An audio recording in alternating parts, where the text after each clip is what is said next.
কোটির ঋণ শোধ করতে না পেরে জেল খেটেছেন, কিন্তু ফিরেই রাজপাল যাদব শোনালেন 1,000 কোটির রূপকথা। এটা কি সত্যিই সম্ভব, নাকি স্রেফ পাবলিসিটি স্ট্যান্ট? বলিউডের কমেডি কিং রাজপাল যাদব আবারও শিরোনামে। তিহার জেল থেকে ফেরার পর এক সাংবাদিক সম্মেলনে তিনি দাবি করেছেন, বর্তমানে তার হাতে প্রায় 1,000 কোটি টাকার কাজ রয়েছে। আগামী 7 বছরের জন্য 10টি বড় ছবির চুক্তিতে সই করেছেন তিনি। শুধু কি সিনেমা, তার ঝুলিতে আছে একাধিক ব্র্যান্ড এন্ডোর্সমেন্ট, যার কোনোটি 200 কোটি তো কোনোটি আবার 2,000 কোটির। এখানেই শেষ নয়, অভিনেতা এখন ডিজিটাল দুনিয়াতেও পা রাখছেন নিজের নতুন ইউটিউব চ্যানেলের মাধ্যমে।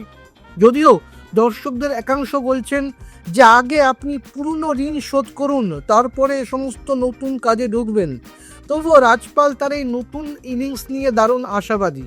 রাজপাল যাদবের এই ঘুরে দাঁড়ানোকে আপনি কিভাবে দেখছেন? তিনি কি পারবেন আবার সেই আগের জনপ্রিয়তা ফিরে পেতে?